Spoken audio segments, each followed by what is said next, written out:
Fan सुरू करू slow मध्ये. ओके. सर्वांचे मनापासून हार्दिक हार्दिक स्वागत. सर्वांना मनापासून सविनय सप्रेम जय भीम. बुद्धविहार समन्वय समितीच्या वतीने आयोजित करण्यात आलेल्या वर्षावास ऑनलाईन व्याख्यानमालेदरम्यान आजच्या 65व्या व्याख्यानासाठी वंदनीय भदंत धम्मसारथी हे उपस्थित झालेले आहेत. वंदनीय भंतेंना अगदी विनम्रतेने दोन्ही हात जोडून पंचांग प्रणाम करतो. आदरणीय अशोक भाऊ या ठिकाणी जॉईन झालेले आहेत. अशोक भाऊंना सविनय सप्रेम जय भीम. जे उपासक उपासिका या व्याख्यानासाठी ही देशना ग्रहण करण्यासाठी जॉईन झालेले आहेत त्यांना सन्मानपूर्वक सविनय सप्रेम जय भीम. आज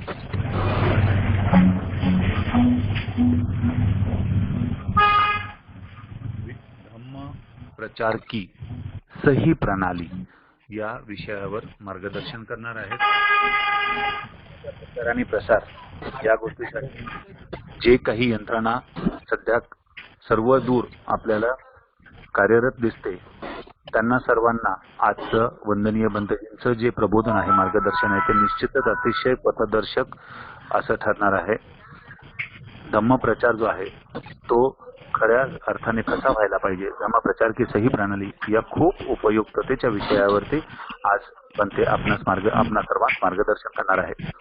बुद्धविहार समन्वय समितीच्या वतीने त्यांचं स्वागत करतो आणि आदरणीय अशोक भाऊ यांना नम्रपणे विनंती करतो की कृपया त्यांनी भंतेंचं औपचारिक स्वागतही करावं आणि भंतेंना आदरपूर्वक याचना करावी की भंतेंनी आपली देशना या महत्वपूर्ण विषयाची संबंधित द्यावी.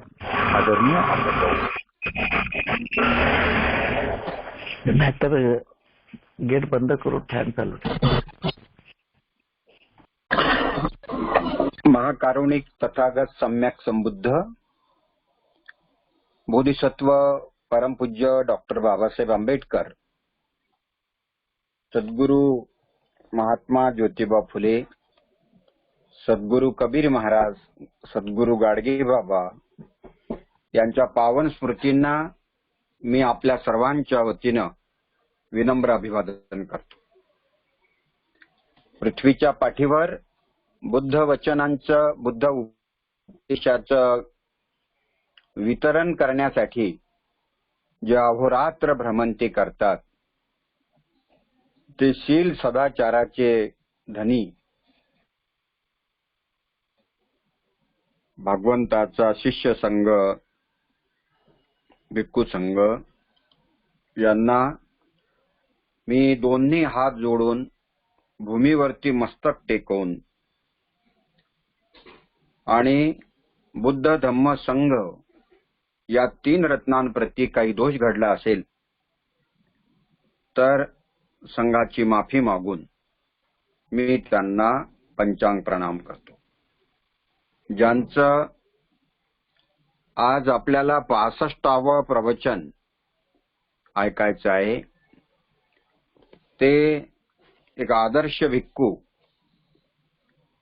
ज्यांचे आम्ही उपासक होण्यात गर्व महसूस करतो, पूजनीय धम्मसारथीजी यांना पंचांग प्रणाम करतो.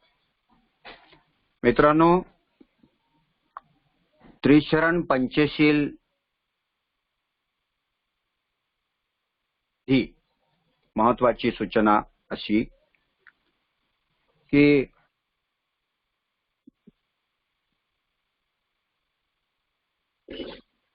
एक मिनिट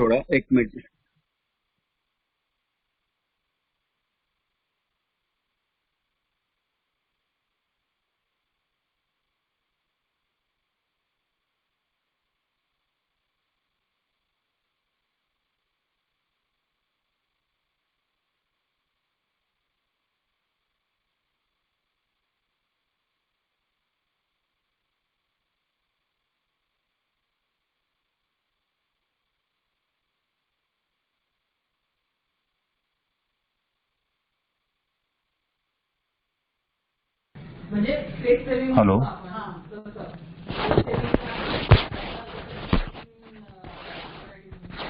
एक मिनिट हा. अशोक भाऊंचा एक डिस्टर्ब झालेला आहे. 2 मिनिटं.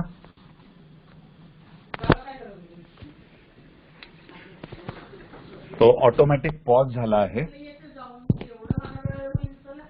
एकच सेकंद.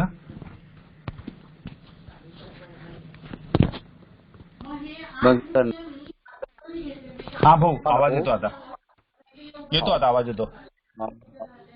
आपण सगळ्यांना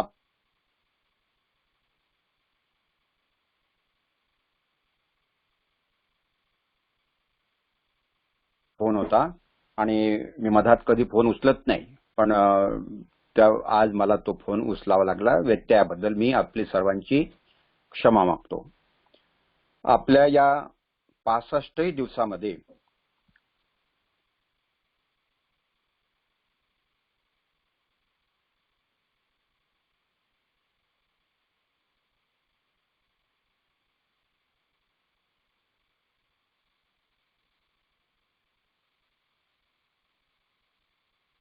उपस्थित असलेल्या सपनाताई उपस्थित असायच्या. आज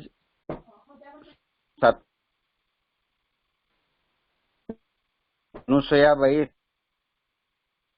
म्हणजे चिकाटेंचा आज वाढदिवस आहे. त्या वाढदिवसाच्या निमित्तानं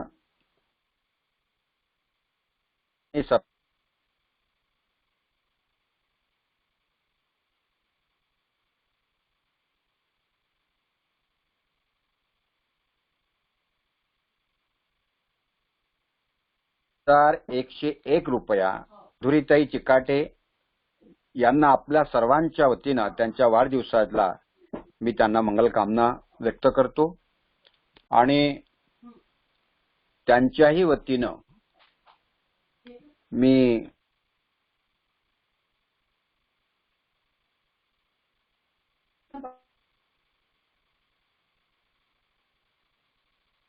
गुरुजींना पाठवून डॉक्टरांकडे.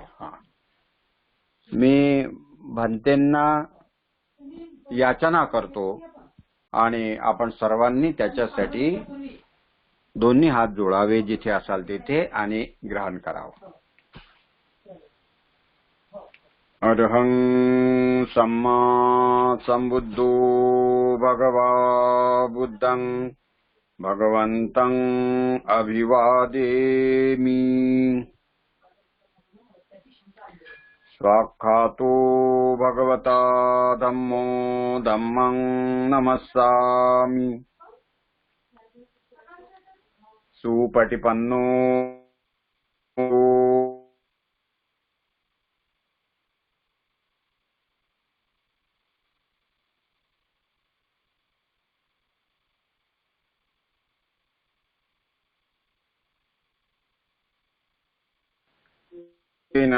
मह्यं कंसबं अपराधं क्षमतु मे भन्ति. द्वितीयंपि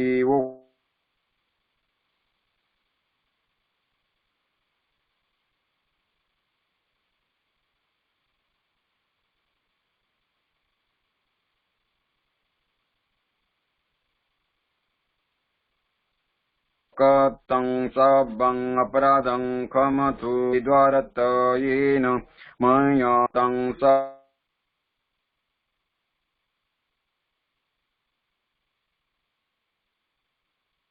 ओकाश अहं भन्तेति शरणेन सह पंचशीलं धम्मं याचामि अनुग्रहं कृत्वा शीलं देथ मे भन्ते. द्वितीयंपि ओकाश अहं भन्तेति शरणेन सह पंचशीलं धम्मं याचामि अनुग्रहं कृत्वा शीलं देथ मे भन्ते.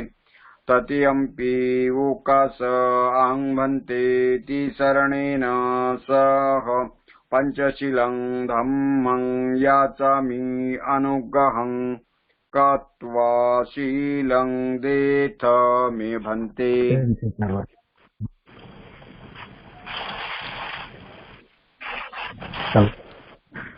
अहं वदामि वदति च नमो तस्स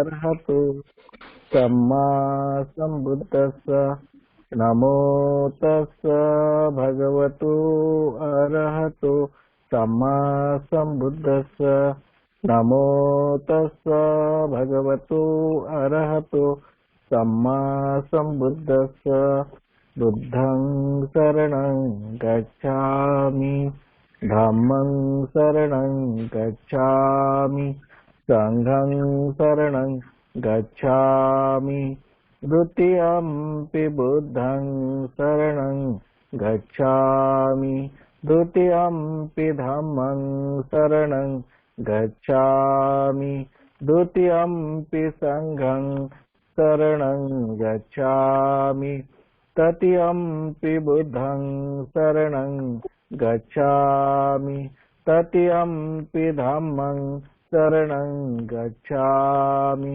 तृतीयंपि संघं शरणं गच्छामि पाणातिपाता वीरमणि सिक्खापदं समादयामि अदीर्णदाना वीरमणि सिक्खापदं समादयामि कामेषु मिच्छाचारा वीरमणि सिक्खापदं समादयामि मुसावादा वीरमणि सिक्खापदं समादयामि सूरामेरय मज्जपमादठाना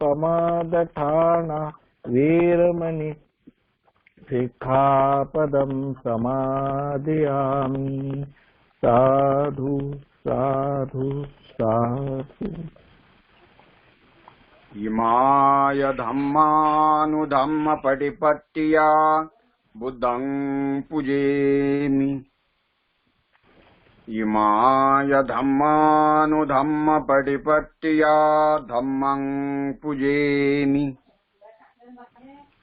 इमाय धम्मानुधम्म पटिपट्टिया संघं पूजेमि। आज आपण कालच्या उद्घोषणेनंतर कौंडण्य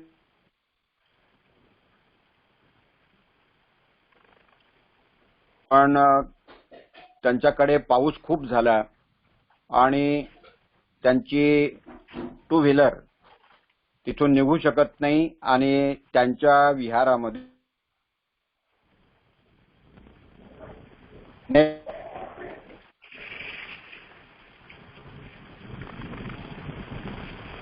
सदंत धम्मसारथीजी यांना पाचारण केलं आणि त्यानुसार ते उपलब्ध झाले। मी भंतेंना आपल्या सर्वांच्या वतीनं मी याचना करतो आणि मी त्यांना विनंती करतो की भंते आमच्यावरती अनुकंपा करावी आणि आपण आपल्या अमृतवाणीनं आम्हाला प्रबोधित करावं। शुद्ध भंते धम्मसारथी। नमो तस्स भगवतो अरहतो सम्मा सम्बुद्धस्स नमो तस्स भगवतो अरहतो सम्मा सम्बुद्धस्स नमो तस्स भगवतो अरहतो सम्मा सम्बुद्धस्स। विश्व के तथागत बुद्ध महामानव उसी प्रकार ज्ञान के प्रतीक बुद्धैन धम्मा ग्रंथा के निर्माते, संविधान के निर्माते महामानव बाबा साहब आंबेडकर, चक्रवर्ती सम्राट अशोक, शिवाजी राजे, माता जिजाऊ, राष्ट्रपिता ज्योतिबा फुले, क्रांती ज्योति सावित्रीबाई फुले, छत्रपति शाहू महाराज, माता रमाई सभी महामानवों को मैं अभिवादन करता हूं और सभी जो आज कार्यक्रम में जिन्होंने भी सहभागी हुए हैं उन सभी को मैं सभी का अभिनंदन करते हुए अपने इस विषय को मैं शुरुआत करता हूं कि आज का विषय है जो धर्म प्रचार की सही प्रणाली। तो ये जो विषय मैंने बनाया है शायद आपको पसंद आएगा। तो मैं ऐसी अपेक्षा करते हुए इस विषय को प्रारंभ करता हूं। तो तथागत बुद्ध ने दुख मुक्ति की एक विचार प्रणाली निर्माण की थी और वो चाहते थे कि इस विचार प्रणाली से जब कोई इस विचार प्रणाली के अनुसार आचरण करेगा वो निश्चित रूप से दुख मुक्त होगा। ऐसी तथागत बुद्ध की जो विचार प्रणाली है, इसको हमने उस विचार प्रणाली को समाज के सामने रखना है और समाज के जो लोग हैं उनके मन में, उनके चित्त में ये भावना निर्माण करना है कि उनको अगर दुख मुक्त होना है, चाहे कोई भी धर्म का हो या कोई भी राज्य का हो, कोई भाषिक हो, कोई जाति का है, उसमें कोई बुद्ध धर्म में जाति का बंधन नहीं है और वर्ण का बंधन नहीं, किसी प्रकार का बंधन से मुक्त ऐसा तथागत बुद्ध ने हमें धम्म दिया है। तो वो धम्म की विशेषता ही है कि ये धम्म में कोई पार जो लौकिकता है, पैरानेचुरल जो निज़म है, पैरानेचुरल निज़म, वो बुद्ध धर्म में किसी बाहरी ताकत के ऊपर हमें आधारित नहीं है और उसके ऊपर हम आधारित नहीं रहेंगे। तो तथागत बुद्ध ने मानव को केंद्र बिंदु बना करके, धम्म का जो केंद्र बिंदु है, centre of point of Dhamma is only human and his activity. तो उनकी जो विचारधारा है, उनका जो विचारधारा है, ये मानव की विचारधारा ही केंद्र बिंदु बना करके मानव उसी दुख मुक्त करना, ये तथागत बुद्ध का उद्देश्य है, मानव को दुख मुक्त करना। The purpose of Dhamma is to remove suffering और टू इरेडिकेट सफरिंग और प्रॉब्लम। ये जो मुख्य जो उनका धम्म का जो आधार है, फाउंडेशन ऑफ धम्मा, यह है कि दुख मुक्त करना। तो तथागत बुद्ध कहते हैं कि दुख का अंत करना चाहते हो, तथागत बुद्ध कहते हैं कि दुख का अंत करना चाहते हो तो आपको ये शिक्षण देना पड़ेगा, प्रशिक्षण देना पड़ेगा। कौन सा प्रशिक्षण? एक आदमी दूसरे आदमी के साथ सदाचार पूर्ण, न्यायपूर्ण व्यवहार करना कैसे करे जिससे सभी प्रसन्न हो, वो स्वयं भी प्रसन्न हो, स्वयं दुख मुक्त हो और समाज को भी दुख मुक्त करे। ऐसी जो व्यवहार है, सदाचार पूर्ण और न्यायपूर्ण जो व्यवहार, वो सीखना चाहिए। तभी जब सीखेंगे तो तभी हम आचरण करेंगे।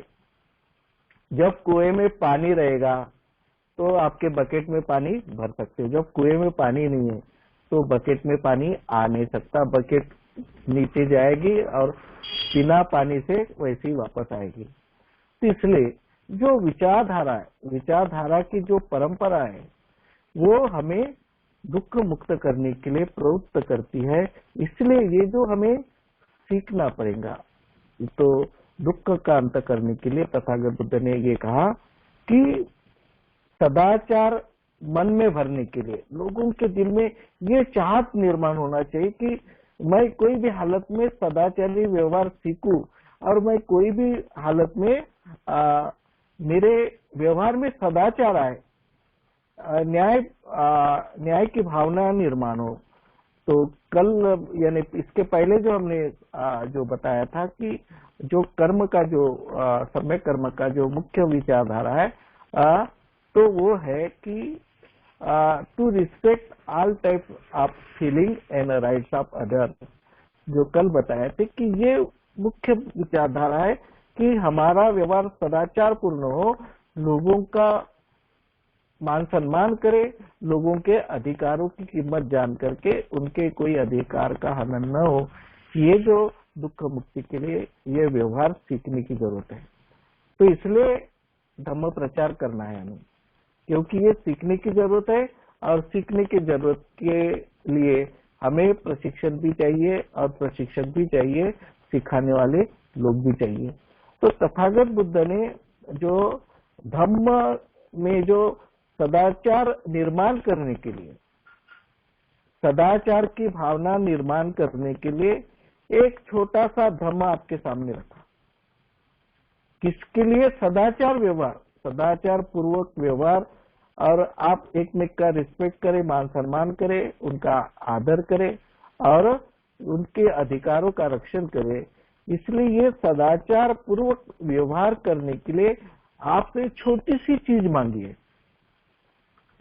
क्या मांगा है? बहुत बड़ी चीज नहीं मांगी उन्होंने ये कहा कि सिर्फ पंचशील का पालन करो, पंचशील सीखो और पंचशील का पालन करो, आर्य अष्टांगिक मार्ग सीखो और आर्य अष्टांगिक मार्ग का पालन करो, और जो सद्गुण है, पारमिता है, उसको सीखो और उसका पालन करो। अगर ये इतनी सी बात, पूरा धम्म हमको ये नहीं, हमको यानी इससे इस रास्ते से हम जाएंगे तो अपने आप में इतनी क्षमता निर्माण हो जाएगी कि हम निर्वाण पद पर भी पहुंच सकते हैं। ये क्षमता निर्माण करने के लिए, जो निर्वाण पद पहुंचने के लिए हमारे चित्त में, हमारे इसमें शरीर में वो क्षमता प्राप्त हो, इसलिए ये पहले सदाचार कैसे निर्माण करे, और ये तीन चीजों को सीखना जरूरी है। पंचशील, आर्य अष्टांगिक मार्ग और 10 पारमिताएं या 10 सद्गुण। इस पे बाबा साहब आम्बेडकर ने भी जोर दिया। तो हमें पहले सदाचारी समाज निर्माण करना है। एक बार सदाचारी समाज निर्माण हुआ, एक बार आदमी सदाचारी बन गया, तो वो उसके ऊपर डिपेंड करता है कि वो अपने तृष्णा को कैसे नियंत्रित कर सकता है, अपनी तृष्णा कैसे नष्ट कर सकता है और निर्वाण पथ के अग्रसर कैसे हो सकता है। ये फिर स्वयं उसको करना है। तो पहले हमें समाज को धम्म प्रचार के माध्यम से शिक्षा देना है। तो तथागत बुद्ध कहते कि यही एक ऐसा जीवन मार्ग है। कौन सा? पंचशील, अष्टांगिक मार्ग और सद्गुण। यही ऐसा जीवन मार्ग है जो मैंने दिया है, वही मनुष्य को सदाचारी बनाता है। सदाचारी मनुष्य को बनाने के लिए यही एक निश्चित ऐसा मार्ग तथागत बुद्ध ने दिया, बाबा साहब आम्बेडकर ने भी बुद्धायन धम्मा में बताया। इससे ज्यादा जो और अध्ययन कर सकते और इसका धर्म पालन कर सकते, वो उनकी एक एक्स्ट्रा एनर्जी हो गई, एक्स्ट्रा उसका ज्ञान हो गया और एक्स्ट्रा उसमें कैपेसिटी, क्षमता निर्माण कर सकते हैं। हर कोई इंसान इससे भी ज्यादा अपने में क्षमता निर्माण कर सकता है। लेकिन सदाचारी जीवन जीने के लिए ये 3 मार्ग ये आवश्यक है। 3 बातें जो तीन विचार जो है, जीवन धारा है, ये अपने जीवन में उतारने की आवश्यकता है। जो दुख क्यों निर्माण होता है? दुख इसलिए निर्माण होता है कि हम सदाचार व्यवहार नहीं करते, उचित व्यवहार नहीं करते। एक इंसान दूसरे इंसान से अगर असम्यक व्यवहार करता है, अनुचित व्यवहार करता है, दुर्व्यवहार करता है, तो निश्चित रूप से दुख निर्माण होगा उसके जीवन में। और हमें सदाचार जो है, वो सदाचार उसका परिणाम है जो दुख मुक्त कर सकता है। तो इसलिए हमें धम्म की कार्य प्रणाली जो तैयार करते समय इसके ऊपर ज्यादा ध्यान देने की आवश्यकता है। तो धम्म प्रचार की विविध कार्य प्रणाली है, तो विविध कार्य प्रणाली से हमें धम्म प्रचार कर सकते हैं। विविध प्रणाली पहले जो है धम्म देशना, धम्म उपदेश, ये कार्य प्रणाली है धम्म का प्रचार प्रसार करने की। तो ये जो हम धम्म उपदेश एक हफ्ते में एक बार दे सकते, फिर रोज दे सकते, क्लासेस करके दे सकते, ये विविध प्रणाली से हमें धम्मोपदेश कर सकते, या बड़े बड़े कार्यक्रम लेकर के भी हम धम्मोपदेश कर सकते हैं। दूसरा, धम्म साहित्य का वितरण, जो साहित्य बना करके, जैसे अशोक भाव डायरी बनाते हैं, तो डायरी में हमें बहुत कुछ जानकारी प्राप्त होती है। वो साधारण दैनंदिनी जो होती है डायरी हम लिखते हैं, वो साधारण नहीं होती, तो उसके माध्यम से रोज के रोज हमें धम्म से संबंध आता है। तो ये भी साहित्य का वितरण, ये भी एक धम्म प्रचार का साधन है।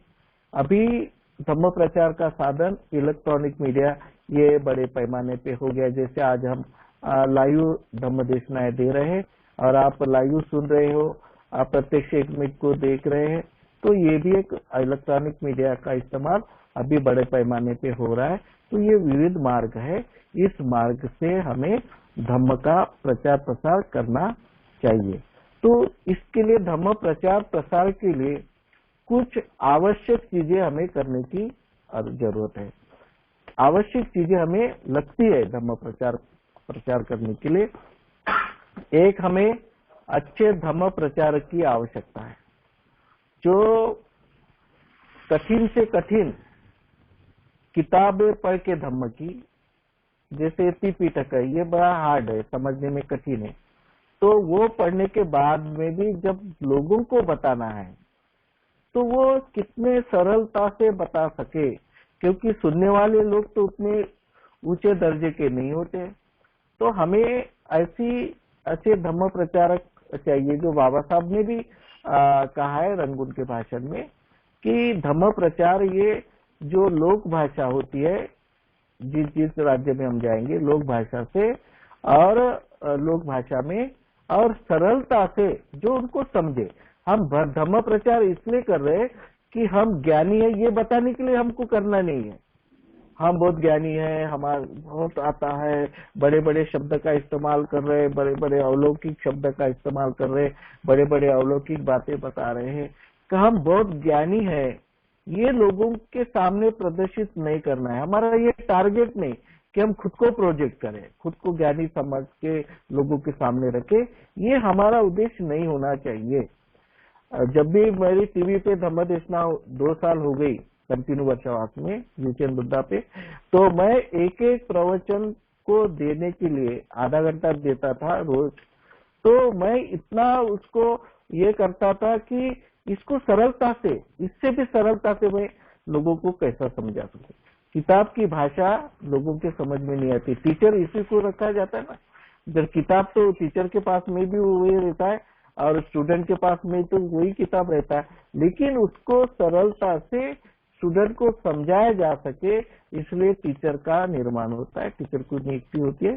तो उसी प्रकार हमारा जो धम्म प्रचारक है, ऐसे धम्म प्रचारक हमें निर्माण करना है जो जनता को सीधी सरलता से उनके लोक भाषा में सीधी बात समझाए, ताकि उनके समझ में आए। उनके समझ में बात आएगी तभी वो अपने ये करेगा ना, समझ में आएंगे तभी वो पालन करेगा। जब कोई बात हम इतनी कठिन तौर पे बात उसके सामने रखेंगे तो ना उसको समझेंगी, ना वो उसका पालन कर सकेगा। तो इसलिए हमें अच्छे धम्म प्रचार का निर्माण करने की आवश्यकता है। दूसरा, जो निर्धारित धम्म पुस्तिका निर्माण करने की आवश्यकता है, जिसको बोलते हैं हर क्लास का, हर अभ्यास वर्ग का एक सिलेबस होता है। तो हमें भी 3 महीने का सिलेबस निर्माण करने की आवश्यकता है। कौन से पाठ पढ़ाना चाहिए, कब पढ़ाना चाहिए, किस टाइप से पढ़ाना चाहिए, उसमें कौन से प्रश्न उत्तर होंगे और टीचर किस टाइप से पढ़ाएगा, ये सब बातें सिलेबस में होनी चाहिए। तो ऐसा एक हमें सिलेबस निर्माण करने की जरूरत है और हमारे धर्म में सिस्टम की जरूरत है। आज सभी धर्म में सिस्टम है। मुस्लिम धर्म में सिस्टम है, वो सिस्टम के अनुसार ही उनका काम होता है। शुक्रवार को आना है तो आना ही है, क्रिश्चियन धर्म में संडे को आना है तो आना ही है, ऐसा करना है तो करना है। वो सिस्टम बनी हुई है, इतने साल से उनकी सिस्टम बनी हुई है। तो हमें बुद्ध धम्म की भी एक सिस्टम बनाने की आवश्यकता है, जिसको सिलेबस के रूप में हमें तैयार करने की आवश्यकता है। तीसरी बात जो है योग्य स्थान की निर्मिति, जैसे उनके ठराविक जो है विशिष्ट ऐसे उसके चर्च है क्रिश्चियन लोगों के, तो वहां पर हफ्ते में एक दिन सभी उस जगह जमा होते, इकट्ठा होते। तो एक निर्धारित ऐसा एक स्थान हमें निश्चित करना है, वहां पर सभी लोग इकट्ठा हो जाएंगे, क्योंकि हम तो विहार में जा ही रहे, तो विहार भी एक अच्छा निर्धारित स्थान है, लेकिन हफ्ते में एक बार ऐसा स्थान निर्माण करें कि जहाँ पे हफ्ते में एक बार सभी वस्ती के लोग, सभी लोग इकट्ठा आ जाए और एक बड़े पैमाने पे एक संघ की भावना आपस में निर्माण हो। इसलिए हमें एक योग्य स्थान की भी एक चॉइस करना है, चुनना है। तीसरा, निर्धारित समयबद्धता।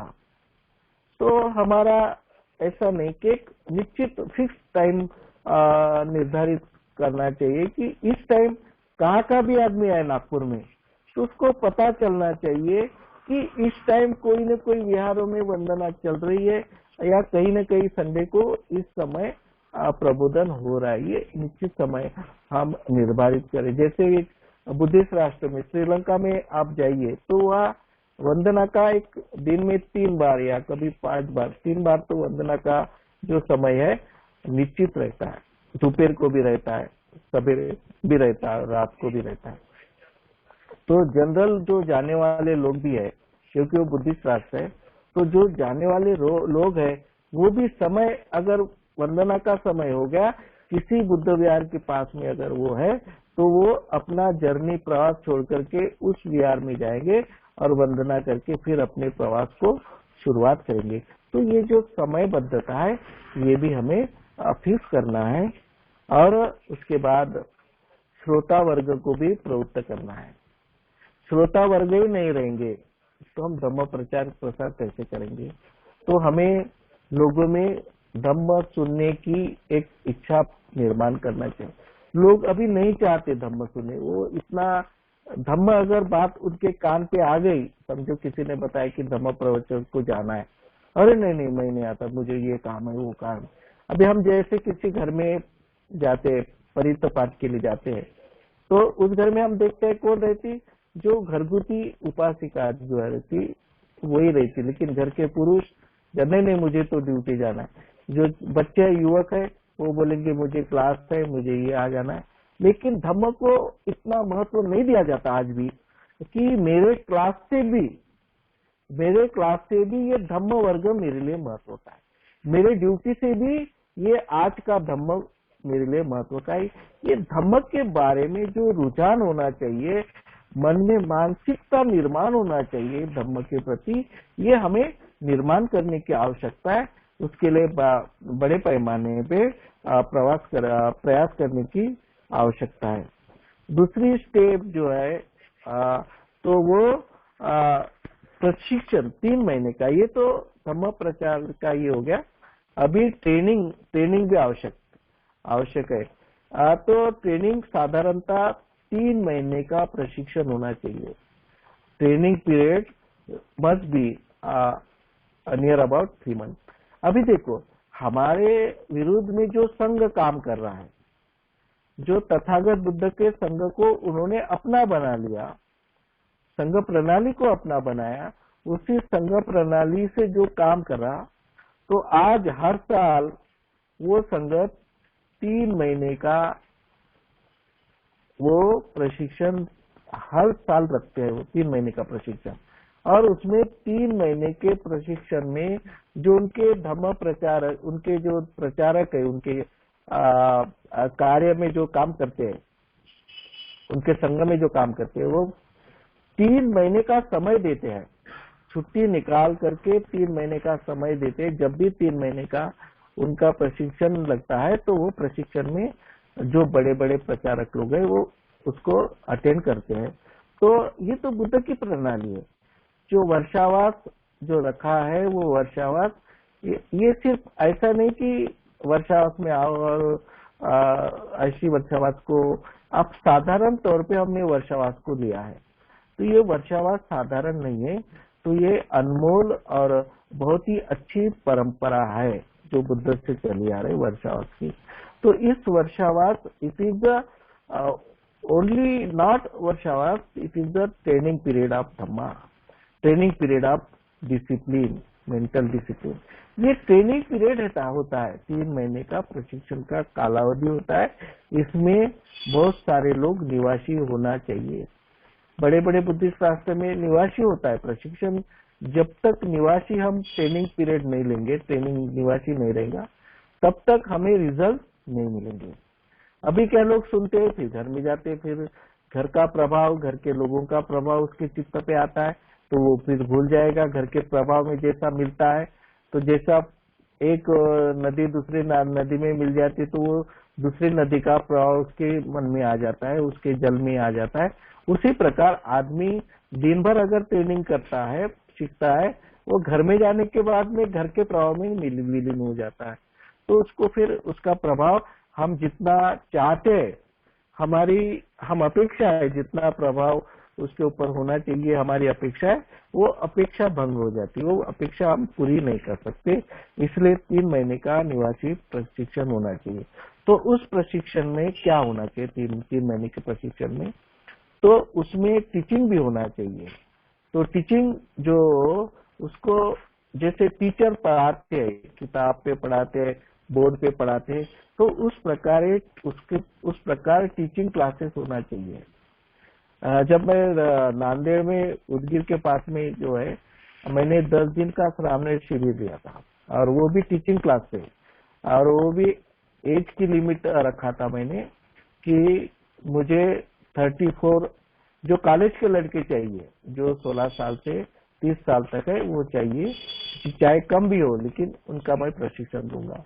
तो इस तरह से मैंने प्रशिक्षण अरेंज किया। तो मैंने फिर बोर्ड पे पूरा एक एक शब्द उनको पढ़ाया। तो दूसरे वहां के जो भिक्षु है, उसको जब पता चला कि एक नागपुर के भिक्षु आए और वो धम्म को तो बोर्ड पे पढ़ा रहे, तो वो पूरी गाड़ी लेके देखने के लिए आए, और उन्होंने बड़ा ये किया कि भंती जी ये सही प्रोसीजर है, तो बहुत अच्छा लगा। तो इस तरह से हमें 3 महीने का प्रशिक्षण देना चाहिए। तो उसमें जो पहला प्रशिक्षण होगा वो टीचिंग का होगा। टीचिंग में हमें क्या पढ़ाना है, ये भी कि टीचिंग जो करना है, टीचिंग में हमें ये पढ़ाना है कि कुशल धर्म कर्म क्या है, कुशल कर्म क्या है, और अगर वो कुशल कर्म है, वो अगर उसने जान लिया कि ये कुशल कर्म है, तो ये कुशल कर्म को हम कैसा जीवन में ला सकते, उसका पालन कैसा करना चाहिए। तो उसको हर बात पढ़ाना पड़ेगा कि ये कुशल कर्म है, ये झूठ नहीं बोलना है, ये कुशल कर्म है, लेकिन तुम उसका पालन कैसे करोगे। हिंसा नहीं करना है, ये कुशल कर्म है, तो लेकिन उसका पालन आप कैसे करेंगे, ये भी हमें सिखाने की जरूरत है। उसी प्रकार जो है अकुशल कर्म क्या है, यानी बुरे कर्म क्या है, जो आदमी को हानि पहुंचाते हैं, जो मानवतावाद को डिस्ट्रॉय करते हैं, ऐसे अकुशल कर्म कौन से, ये उसको पढ़ाना पड़ेगा, टीचिंग क्लासेस में पढ़ाना पड़ेगा। और अकुशल कर्म से हम कैसे दूर रहे, कैसे हम छोड़ सकते हैं। एकाधिक को शराब की आदत है, नशा पानी की, तो ये ट्रेनिंग में आएगा 3 महीने के, तो उसको ये भी बताना पड़ेगा कि आपकी शराब की आदत है, मद्यपान की आदत है, वो कैसे आप छुड़ा सकते हैं। और वो 3 महीने छुड़ा के ही चले जाएगा, छूटेगी, ये मेरा दावा है।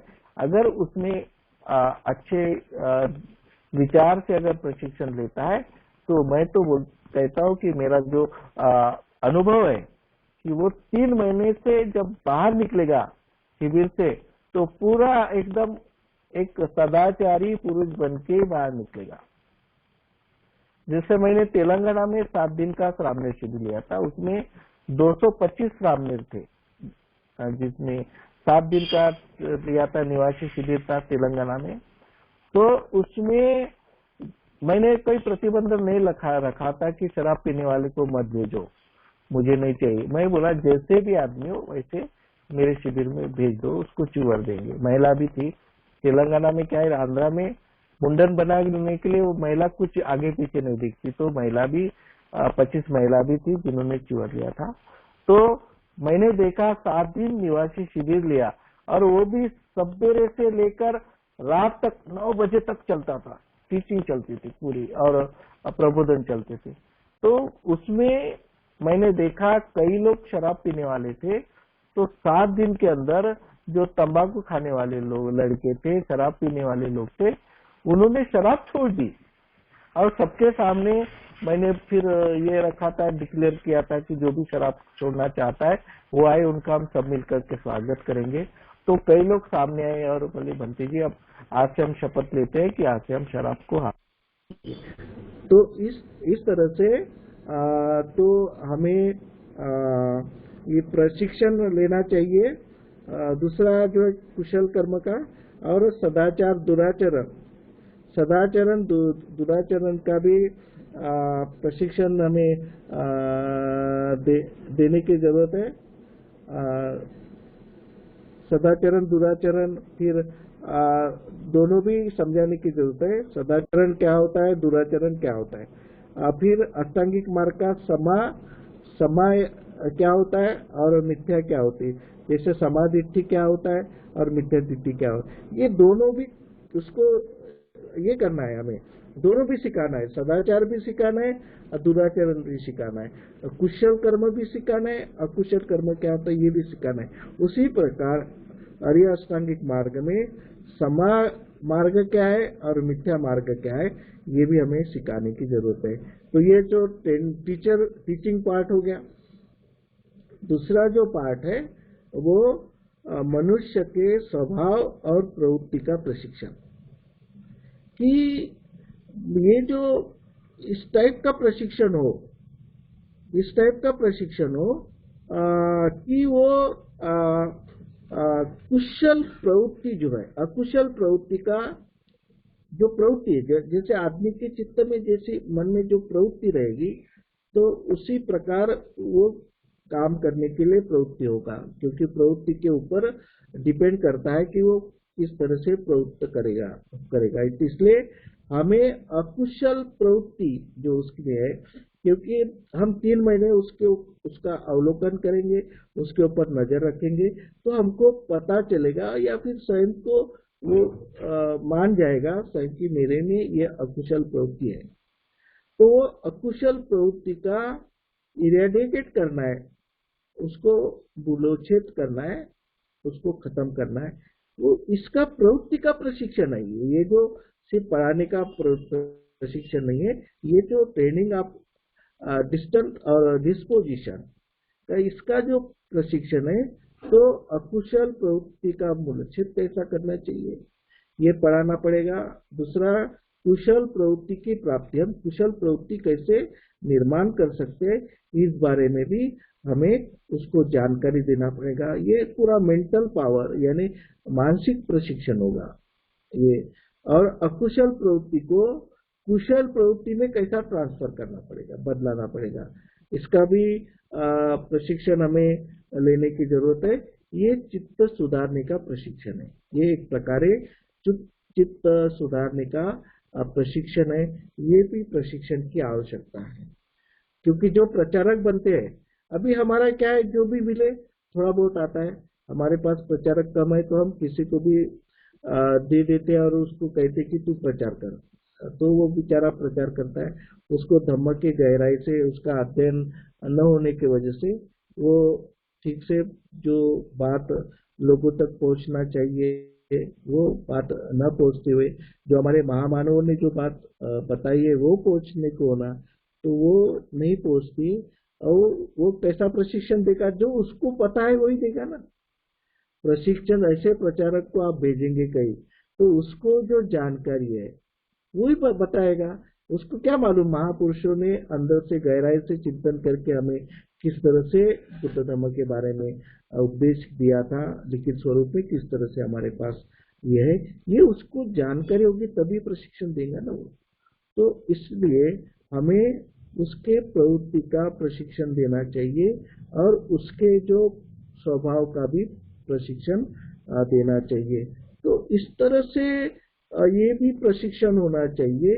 उससे सब काम करवाना है, उसके प्रवृत्ति को चेंज करना है, उसके प्रवृत्ति को चेंज करना ये साधारण बात नहीं। हर धर्म में इसकी कमी रही है, लेकिन बुद्ध धर्म में इस तरह इसको बिठाया गया।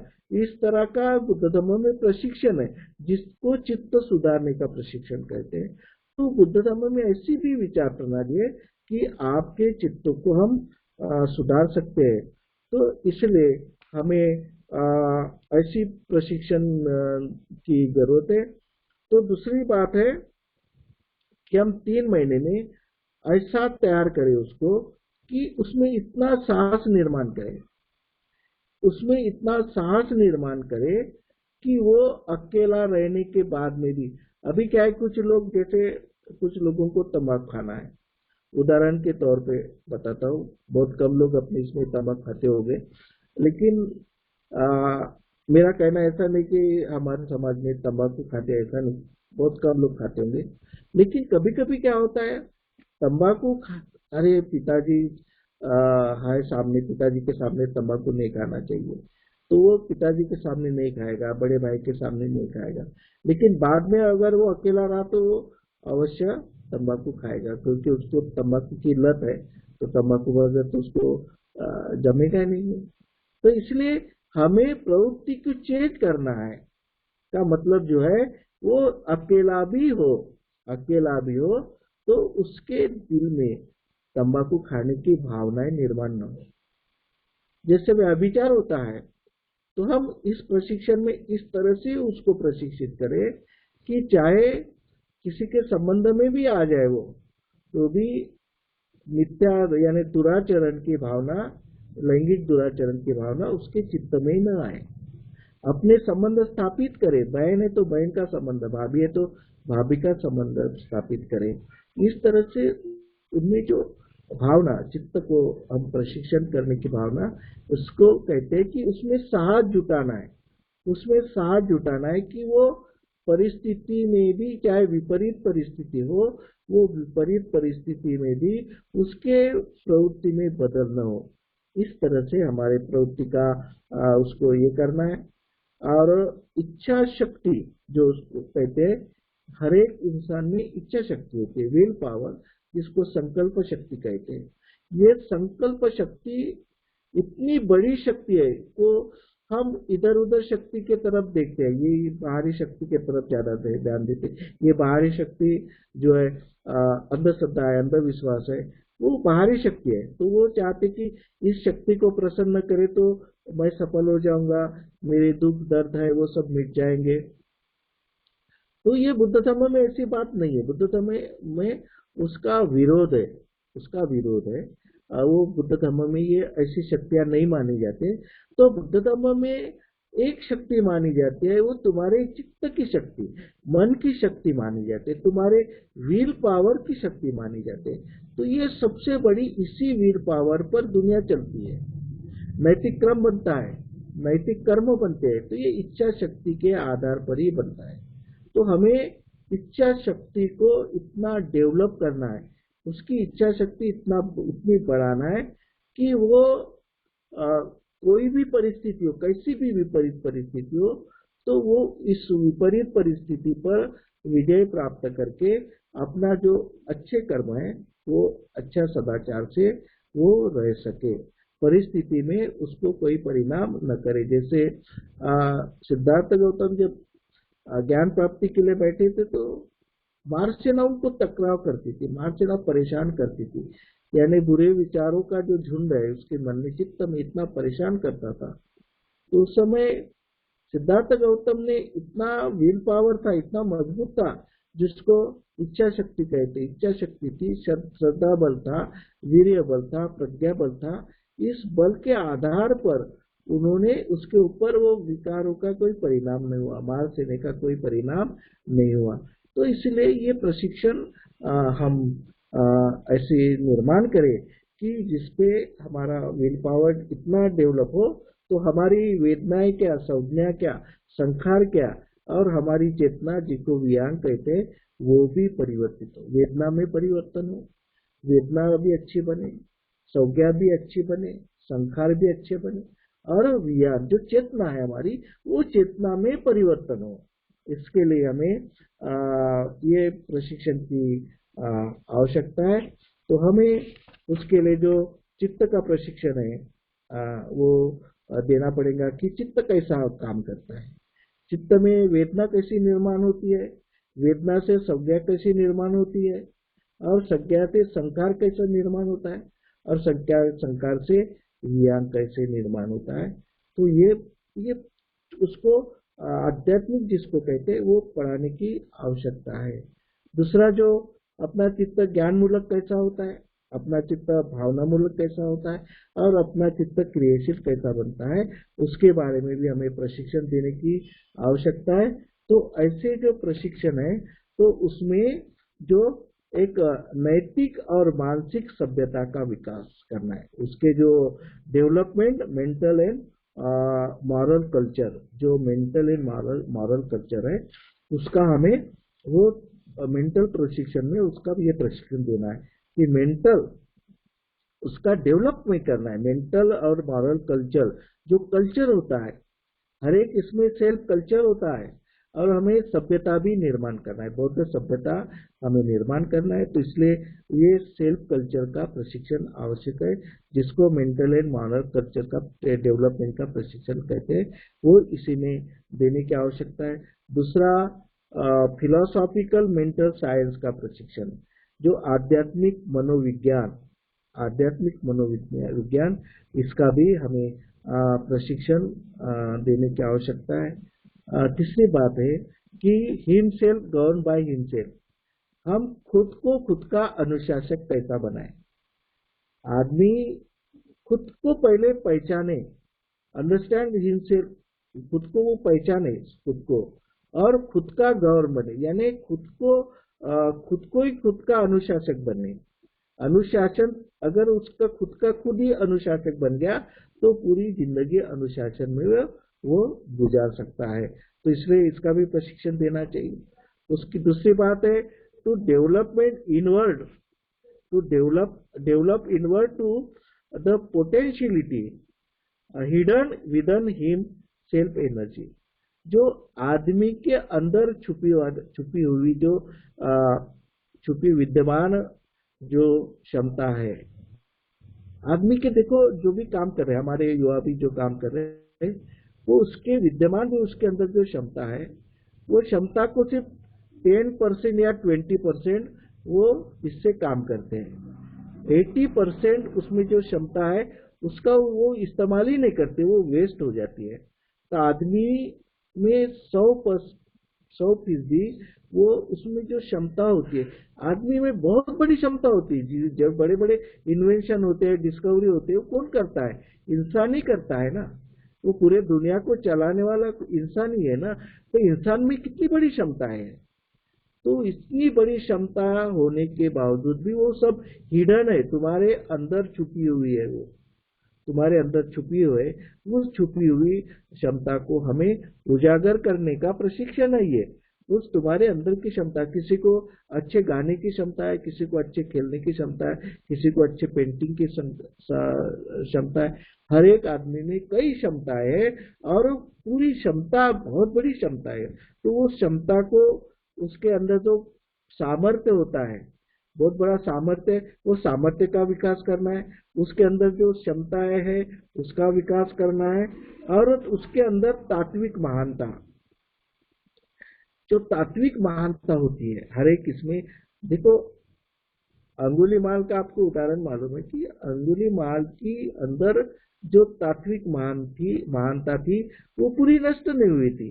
इसलिए उतना कुछ उसने अकुशल कर्म किया, फिर भी वो उससे परावृत्त हो गया। क्यों हो गया? कि उसके अंदर जो महानता थी जो खत्म नहीं हुई थी, बची हुई थी। तो तथागत बुद्ध ने क्या किया? उसके अंदर जो बची हुई तात्विक महानता थी तो उसको उसने उजागर किया, उसके सामने रख दिया कि तेरे में तो इतनी क्षमता है, तेरे में इतना सामर्थ्य है, तेरे में इतनी महानता है। तो बुरे कर्म में क्यों फंस गया है। तो ये जो हमें क्षमता का विकास करना है, और फिर धम्म पर चलने के लिए या निब्बान के तरफ जाने के लिए, अग्रसर होने के लिए उसको विनय विनय का प्रवृत्ति में प्रशिक्षण देना चाहिए। उसके प्रवृत्ति को एक विनय एक होना चाहिए कि प्रवृत्ति उसकी जो है उसको एक प्रकार का अनुशासन मिलना चाहिए, उसकी प्रवृत्ति अनुशासन में रहे, उसका चित्त अनुशासन में रहे। तो जब उसकी प्रवृत्ति बदल जाएंगी तो उसका स्वभाव भी बदल जाएगा। जो कभी कभी क्या है, स्वभाव ऊपर से दिखता है लेकिन प्रवृत्ति अंदर से होती है। तो अंदर की प्रवृत्ति अलग होती है, वो स्वभाव अलग तरीके से वो व्यवहार करता है। तो हमें स्वभाव को भी बदलाना है और उसके प्रवृत्ति को बदलाना है, ये दोनों का प्रशिक्षण है। तो ये प्रशिक्षण जब हम शुरू करेंगे या फिर इस टाइप का प्रशिक्षण होगा, तभी हम धम्म का सही प्रकार जो प्रचार प्रसार हम करने में कामयाब हो जाएंगे। तो ये जो मैं कहता हूँ कि ऐसे कुछ भिक्षु है हमारे पास साधारणतः, तो जो भी उपासक है धम्म प्रचार करना चाहे हम क्या सोच रहे हैं कि कोई बड़ा आयस हो गया, तो आयस को तो आयस की डिग्री है, उसको धम्म की डिग्री थोड़ी है, धम्म का प्रशिक्षण उसको थोड़ी लिया है। तो ऐसा है, चाहे कितना भी पढ़ा लिखा हो, वो डायरेक्ट धम्म में प्रचार करेगा तो लोग बोलेंगे कि ये आईएएस अधिकारी है, कलेक्टर है, ये तो सही बात बोलेगा। तो सही, उसने धम्म का कोई प्रशिक्षण लिया ही नहीं, 3 महीने का प्रवृत्ति का प्रशिक्षण लिया ही नहीं। इसलिए बड़े बड़े कलेक्टर होने के बावजूद भी अपने बूढ़े माँ बाप का अपमान करते हुए वो दिखाई देते हैं। तो ये क्यों हो रहा है? आज हमारे बूढ़े माँ बाप परेशान है। क्यों परेशान है? जब हम पढ़ाई में आगे गए, सर्विस में आगे बढ़े, बड़े बड़े पदों पे गए, लेकिन हमारे बुजुर्ग लोग हैं, हमारे भिक्षु का जो मान सम्मान होना चाहिए और हमारे माँ बाप का जो मान सम्मान होना चाहिए, वो हो नहीं पा रहा सही मायने में। तो इस क्यों नहीं कि क्योंकि उसने एजुकेशन तो लिया लेकिन वो दूसरे टाइप का एजुकेशन लिया, धम्म का प्रशिक्षण उसने नहीं लिया, इसलिए ये बातें उसमें नहीं आई है। तो हमें धम्म प्रचार की इस प्रणाली से हमें काम करना है, और वो जो मानसिक और स्वभाव का प्रशिक्षण है ये भी आवश्यक है। तो भिक्षु के पास जिसको प्रचार करना है वो 3 महीने रहे, उसके अनुशासन में रहे, और तब वो अगर प्रचार प्रसार करेगा, प्रचारक निर्माण होगा, तो अच्छी तरह से काम करेगा, उसमें विनय भी आएगा और धम्म के बारे में अच्छी जानकारी भी रहेंगी। तो जो चित्त के बारे में मैं जब कभी मुझे मौका मिला तो चित्त का संज्ञा कैसी तैयार होती है, वेदना कैसी तैयार होती है, संखार कैसा निर्माण होता है, विराग कैसा निर्माण होता है, ज्ञान प्रवृत्ति कैसी, चित्त जो ज्ञान प्रवृत्ति कैसा होता है, भावना प्रदान कैसा होता है, ये सब बातें अगले समय जो मेरा समय आएगा मिलेगा। तो मैं भाव का बड़ा आभारी हूँ कि भाव ने मुझे इस काबिल समझा कि एक भंती जी है वो कर सकते हैं और धम्म प्रबोधन दे सकते हैं। तो मैं भाव का बड़ा आभारी हूँ। और जो बुद्ध धम्म प्रचार जो सबूत में समन्वय समिति, जो बुद्ध विहार समन्वय समिति, इसका भी मैं बड़ा आभारी हूँ कि उन्होंने मुझे कुछ बातें रखने का मुझे एक मौका दिया। तो मैं सबका आभार मानते हुए और भंते विनय बोधि प्रिय भंते जी का सेहत का मैं मंगल कामनाएं करता हूँ और अपने धम्म देशना को यही विराम देता हूँ। सबको मंगल कामनाएं देते हुए नमो बुद्धाय, जय भीम। साधु साधु साधु। मनापासून धन्यवाद बनते। धम्म प्रचार की सही प्रणाली या विषयावर वंदनीय भंतेंनी आपणा सर्वांस अतिशय उत्कृष्ट असे मार्गदर्शन केले आहे। आजच्या या दिसनेबद्दल बुद्ध विहार समन्वय समितीच्या वतीने आणि आपल्या सर्व उपासक उपासकांच्या वतीने वंदनीय भंतेंचे खूप खूप आभार, धन्यवाद। भाऊ, आपल्याला मुंबई मानखुर्द येथून बालाजी सूर्यवंशी साहेब यांनी 1000 रुपये आपल्या रिलीफ फंडामध्ये दान दिलेलं आहे. आपले श्रावण गायकवाड जे उपासक आहेत त्यांच्या माध्यमातून त्यांचे हे मित्र आहेत, श्रावण गायकवाड साहेबांचे मित्र बालाजी सूर्यवंशी यांचे आपण मनापासून आभार धन्यवाद व्यक्त करूया. यानंतर मी कृपया मंगलमैत्री घ्यावी.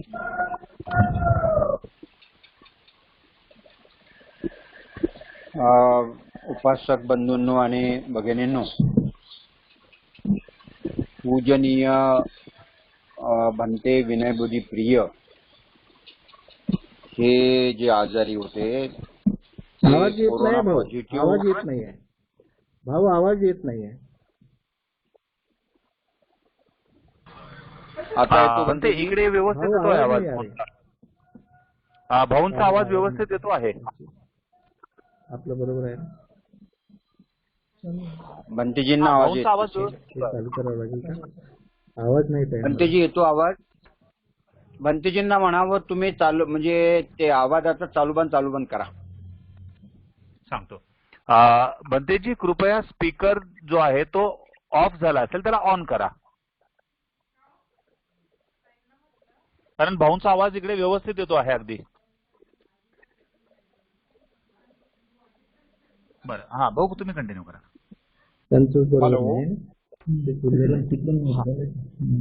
पूजनीय भंते विनयबुधी प्रिय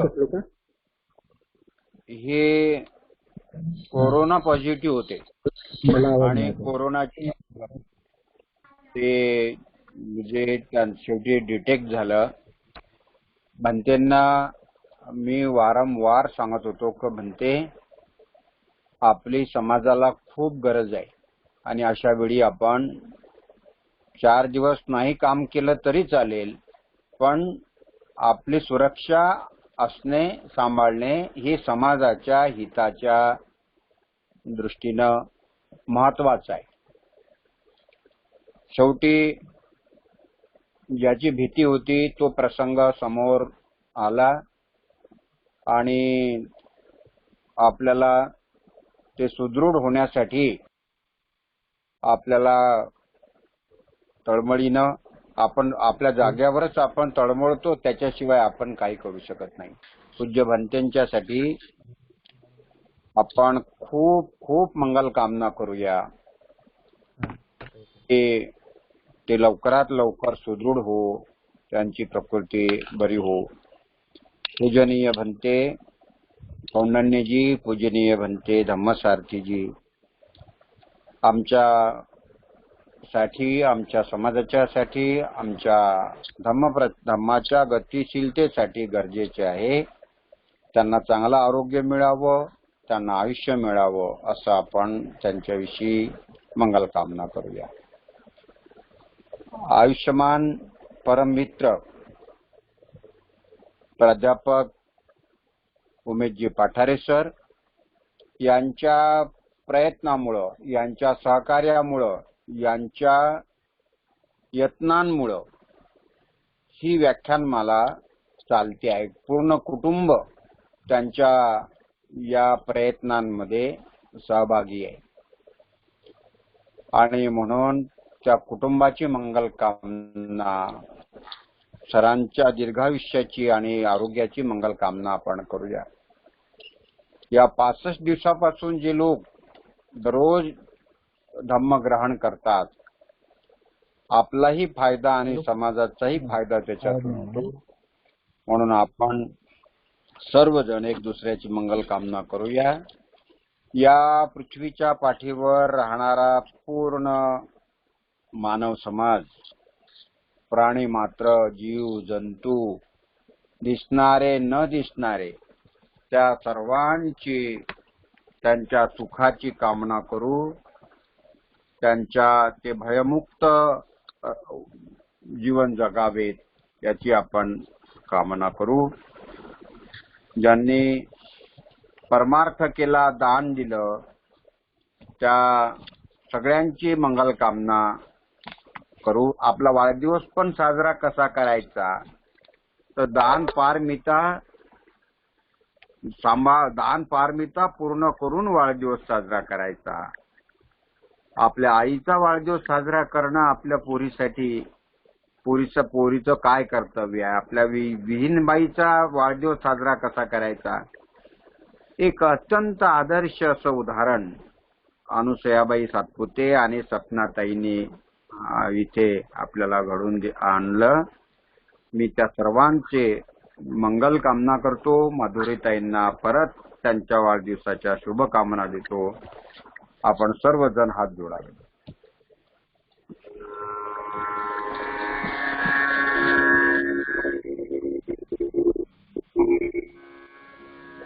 सबका मंगल हो, सबका मंगल हो. तेरा मंगल मेरा मंगल, तेरा मंगल मेरा मंगल, सबका मंगल हो, सबका मंगल हो.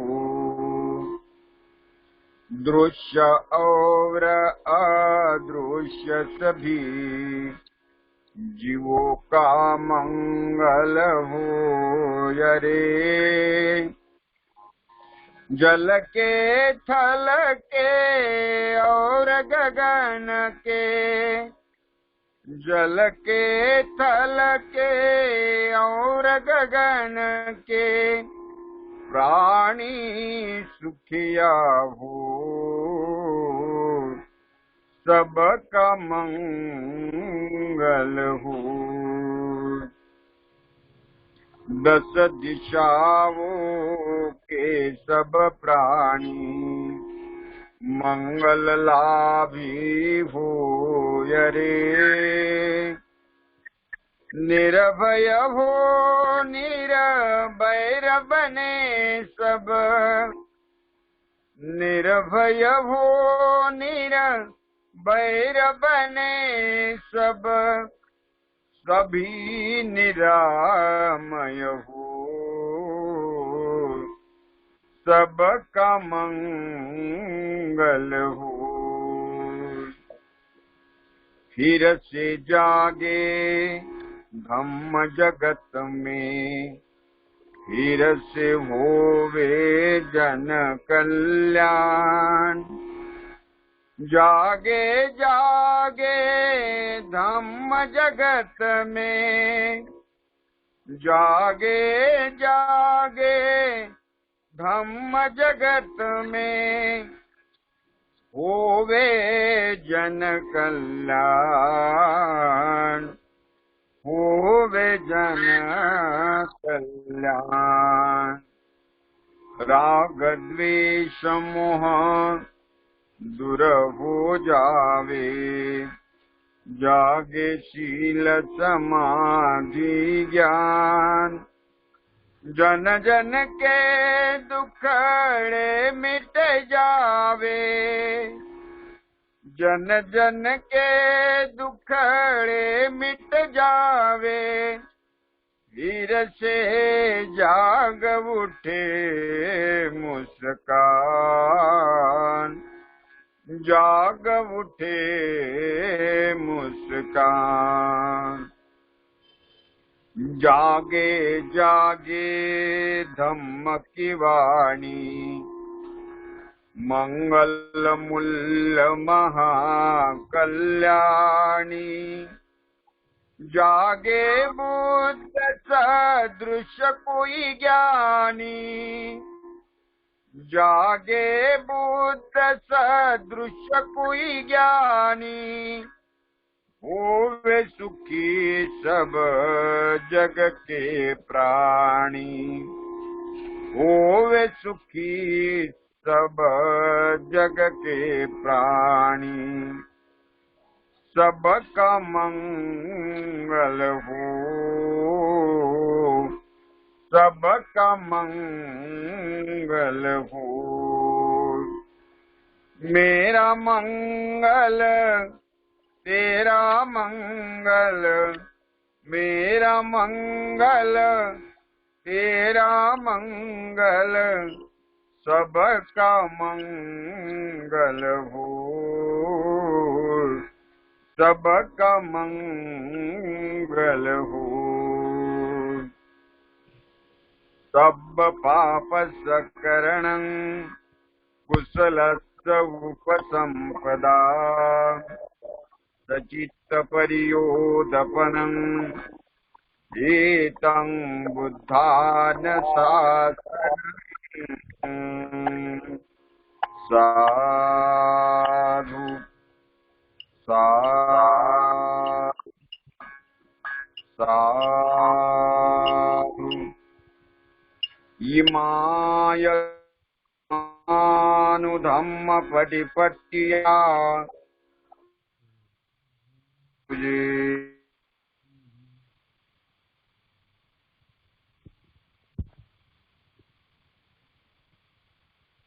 धम्मा धम्मं पूजेमि। इमाय धम्मानुधम्म पटिपट्टिया संघं पूजेमि। उद्या दिल्लीचे डॉक्टर सुधीर राज सिंग यांचं मेरे सपनों का बुद्ध विहार या विषयावर त्यांचं व्याख्यान राहील। 9 तारखेला परभणीचे पवन शिंदे यांचं क्रांती आणि प्रतिक्रांती या विषयावरती व्याख्यान राहील। 10 तारखेला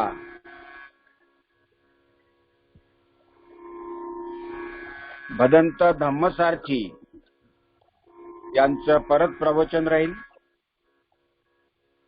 आणि 11 तारखेला कमलवीर प्रज्ञारत्न कमलवीर यांचं श्रोतापन्न अवस्था यावर व्याख्यान राहील आणि 12 तारखेला डॉक्टर सरोज आगलावे स्त्रीमुक्ती चळवळ आणि बुद्ध धम्म या विषयावरती त्यांचं व्याख्यान राहील। 5 दिवसाची मी सूचना दिली। आपण सर्व लोक पुढील 5 दिवसाच्या धम्म प्रवचनाचा आणि व्याख्यानाचा लाभ घ्याल अशी अपेक्षा बाळगतो। सर्वांची एकदा पुन्हा मंगल कामना। ज्यांच्या घरी दुःख झालं असेल त्यांच्या दुःखात सहभागी होऊ, त्यांची मंगल कामना करू। ज्यांच्या घरी आनंद झाला असेल त्यांच्या आनंदात सहभागी होऊ, त्यांची मंगल कामना करू। सर्वांना मैत्रीपूर्ण जय भीम। काही सूचना असतील तर माननीय पाठारे सर सूचना देतील आणि कार्यक्रम संपल्याची उद्घोषणा करतील। आदरणीय पाठारे सर। धन्यवाद भाऊ। आदरणीय अशोक भाऊ यांनी ज्या ज्या सूचना दिल्या त्या सूचनांचा आपण सर्वजण आदर करूया, त्या सूचनांचं आपण सर्व पालन करूया। राष्ट्रीय शिक्षा नीती विरोधी आंदोलन समन्वय समिती या प्लॅटफॉर्मवरून आदरणीय अशोक भाऊंनी आपल्याला वेळोवेळी जे विनंतीपूर्वक आवाहन केलं होतं त्यास आपण सर्वांनी अतिशय उत्कृष्ट असा प्रतिसाद दिलेला आहे, त्याबद्दलचा आनंद व्यक्त करतो। आपल्या सर्वांचे भाऊंच्या वतीने आभार देखील व्यक्त करतो। आज वंदनीय भंते यांनी अतिशय उत्कृष्ट असे मार्गदर्शन केले। वंदनीय भंतेंचे दोन्ही हात जोडून पंचांग प्रणाम करून त्यांचे धन्यवाद व्यक्त करतो। आदरणीय अशोक भाऊ यांनी अतिशय उत्कृष्ट असे विषय या व्याख्यानमालेसाठी निवडलेले आहेत आणि ते विषय आपल्याला समजावून सांगण्यासाठी, त्या विषयांवर प्रबोधन करण्यासाठी, आपल्याला मार्गदर्शन करण्यासाठी अतिशय प्रतिभा संपन्न असे वक्ते आपल्या समोर येत आहेत, आपल्याला प्रबोधन करतायत, मार्गदर्शन करतायत। याबद्दलचे अनेक व्हॉट्सअपवर मेसेजेस या ठिकाणी मला येत आहेत आणि हा खरोखर आपल्या सर्वांसाठी हा आनंददायक असा क्षण आहे, ही आनंद वार्ता आहे। लोकांना, सगळ्यांना, उपासक उपासिकांना हा जो उपक्रम आहे तो कमालीचा आवडलेला आहे आणि ज्या पद्धतीने वंदनीय भिक्खू संघ आपल्याला देशना देत आहे त्याबद्दलचा आनंद तर अतिशय उल्लेखनीय स्वरूपाचा आहे. आदरणीय अशोक भाऊंची मंगलकामना. आदरणीय अशोक भाऊंनी ज्या पद्धतीने विषय निवडले आणि जे वक्ते आपल्या समोर सादर केले त्याबद्दलचा आनंद व्यक्त करतो. आजचं व्याख्यान या ठिकाणी संपलं असं जाहीर करतो. उद्या पुन्हा 7:30 वाजता महत्वपूर्ण विषयावरती मार्गदर्शन ग्रहण करण्यासाठी कृपया सर्वांनी मोठ्या संख्येने उपस्थित राहावं अशा प्रकारचं विनंती आवाहन आपला सर्वांस करतो आणि आजचं हे व्याख्यान संपलं असं जाहीर करून या ठिकाणी थांबतो. सर्वांचे पुनश्च मनपूर्वक हार्दिक हार्दिक आभार. सर्वांना सविनय सप्रेम जय भीम. धन्यवाद.